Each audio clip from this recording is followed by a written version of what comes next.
Hi guys! Usap-usapan sa social media platform sa TV News ang tinatawag na confidential fund sa ating mga politiko, mambabatas at iba't ibang departamento ng ating gobyerno. Ano ba itong confidential fund? Ang sabi ng netizen, ito rin daw ang tawag dito.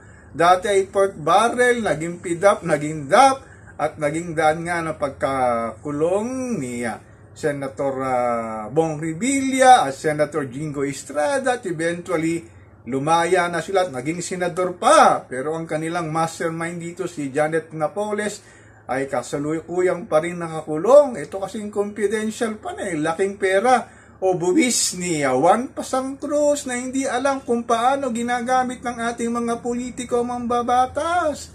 Hindi ba kayo nagtataka? Ang lalaki ng confidential pa ng iba't ibang departamento ng pamahalaan at ating mga mambabatas. Ito kasing masyadong trending ito. Actually daw yung 2023, si BP Sara ay nakakuha ng 150 million pesos na ginamit sa kanyang Office of the Vice President at ang kanyang DepEd sa pamamagitan daw ng again sa sexual predator sa mga minor tsaka sa mga recruitment sa NPA.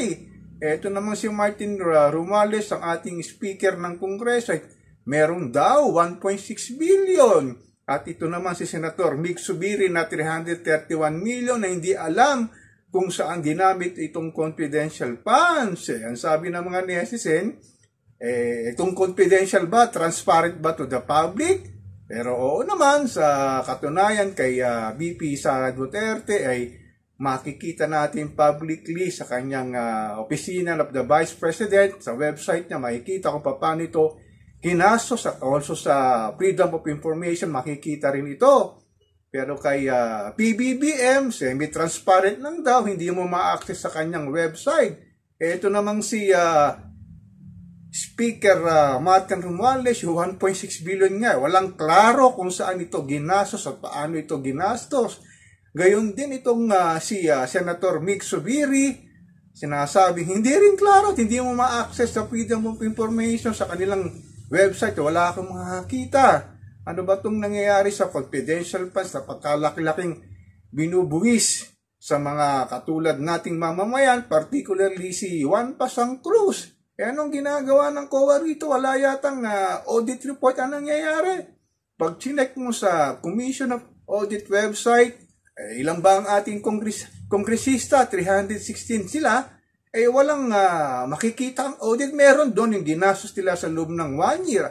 Assuming isang kongresista ay gumamit ng pondo o buwis ni Juan Pasang Cruz na 26 million, hindi yun lang makikita mo na hindi naka-itemize kung paano ito ginamit at saan ginamit ba ito ng tama. Ganon din sa mga senador, makikita mo lang sa website ng COA report, isang taon na budget na assuming na 65 million pero hindi rin naka-itemize kung saan ginamit ang pondo o buwis ni Juan Pasang Cruz na nagpapakahirap tayo sa ating pagtatrabaho at paglaban ng patas sa buhay. Itong mga mambabatas na ito hindi talaga natin makikita kung paano nila gamitin ang buwis ni Juan Pasang Cruz. Nakakalungkot. Ang lalaki ng sweldo nitong mga kongresista na senador na to.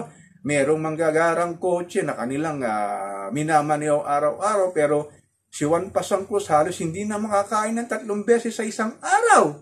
So dapat dito talaga transparent sa kanila sa mga binibigay na sa kanilang budget na galing sa buwis ni Juan Pasang Cruz na hanggang ngayon ay hindi natin nalalaman kung paano bang ginagamit ang mga pondo ng ating bayan na patuloy na lumulubog sa taas ng presyo ng bilihin, gasolina, serbisyo publiko. Ako po si Papa Ken sa aking channel. Patuloy tayo magmamatyag kung saan hahantong itong sinasabing confidential fund na ibinibigay sa mga politiko natin na galing sa buwis ni Juan Pasang Cruz.